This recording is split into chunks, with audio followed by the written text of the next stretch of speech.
ఓం నమో వెంకటేశాయ. చాలా కాలంగా ఒకళ్ళ గురించి మాట్లాడాలి అనేటువంటి ఇంటెన్షన్ నాకు ఉంది. వాళ్ళు ఎవరు అంటే, తెలంగాణలో మేము కోమట్లు అని పిలుచుకుంటాము, వైశ్యులు అని పిలుచుకుంటాము, సేట్లు అని ముద్దుగా పిలుచుకుంటాము.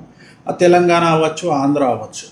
సో నా దగ్గరకు వచ్చే క్లయింట్లు కానీ, లేదా నాతో సన్నిహితంగా ఉండే జనాలు కానీ, నాతో చాలా రోజులు ట్రావెల్ చేస్తున్నటువంటి కుటుంబాలను కానీ, వీళ్ళందరినీ చాలా దగ్గర నుండి గమనించిన తర్వాత నాకు ఒక విషయం అర్థమైంది. ఏమిటంటే, జనరేషన్ ఎంత ముందుకెళ్ళినా, పాశ్చాత్య సంస్కృతి ఎంత ముందుకెళ్ళినా, ఇంకా సంస్కృతి సాంప్రదాయాలు ఆచార వ్యవహారాలను పాటిస్తున్నటువంటి కులం ఏదైనా ఉందా అంటే అది కోమట్లు అని చెప్పాల్సి ఉంటుంది.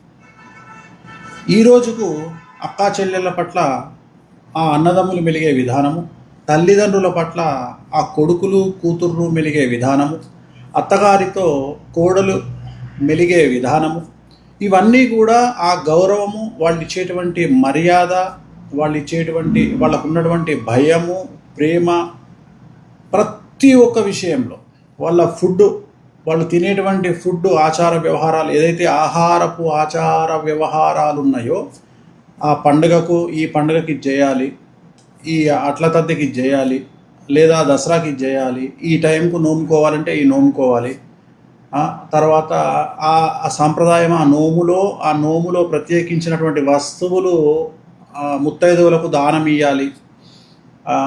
ఏదైనా తీర్థయాత్రలకు వెళ్ళేసి వచ్చిన తర్వాత వాళ్ళు చేసేటువంటి పూజలు, అలాగే అన్నిటికంటే గొప్పగా అనిపించేటువంటివి వడి బియ్యము అనేటువంటి సాంప్రదాయము ఇంకా తెలంగాణలో ఉన్నది అంటే దానికి ఖచ్చితంగా 90% కారకులు వైశ్యులు, అంటే కోమట్లు.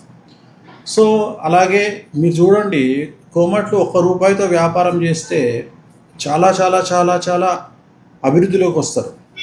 అంటే ఎక్కడనో మనం రాజస్థాన్ వాళ్ళని తీసుకుంటాం, మార్వాడీస్ని తీసుకుంటాం, బట్ మన సాంప్రదాయంలో తెలుగు రాష్ట్రంలో కోమట్లు అనేవాళ్ళు వాళ్ళ వ్యాపారం కానీ, వాళ్ళ నాలెడ్జ్ కానీ చాలా ఎక్స్ట్రీమ్ ఉంటుంది. నా స్నేహితుడు ఉన్నాడు, ఒక స్నేహితుడు అంటాడు, అంటే కోమట్ల యొక్క సిస్టమ్ చెప్తా ఉన్నా, వైశ్యుల సిస్టమ్ చెప్తా ఉన్నా, ఏట్లో పోసే బియ్యం డబ్బులు కూడా వేయించిపోయాలంటే మనం చెరువులో డబ్బులు పడేస్తే ఎన్ని డబ్బులు పడేస్తున్నామో లెక్కబెట్టి పడేయాలి. అంటే ఎంత ప్రాసెస్ ఉంటుంది అనేది మీరు అర్థం చేసుకోండి.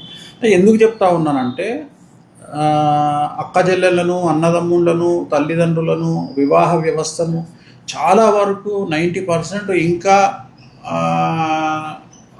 వాటిని అనుకరిస్తున్నారు అంటే వైశ్యులు అనేటువంటి వాళ్ళు చాలా చాలా చాలా సమాజానికి ఉపయోగకరము. అలాగే ఊర్లలో కూడా పెట్టుబడుల విషయంలో, పంట పెట్టుబడి విషయంలో, ఆలుగడ్డ కానీ, వరి కానీ, ఇతరత్ర రైతులు పండించుకునేటువంటి ధాన్యాల విషయంలో కానీ వాళ్లకు పెట్టుబడి ఇవ్వడము, వాళ్ళ యొక్క వస్తువును తిరిగి కొనుగోలు చేసి మార్కెట్కు పంపించడము, ఇప్పటికీ కూడా ఇంకా ఊర్లలో వైశ్యులు చాలామంది ధనాన్ని సహాయంగా ఇవ్వడము, చిట్టీల రూపంలో బిజినెస్ చేయడము, అలాగే రైతులకు పెట్టుబడి విషయంలో హెల్ప్ చేయడము.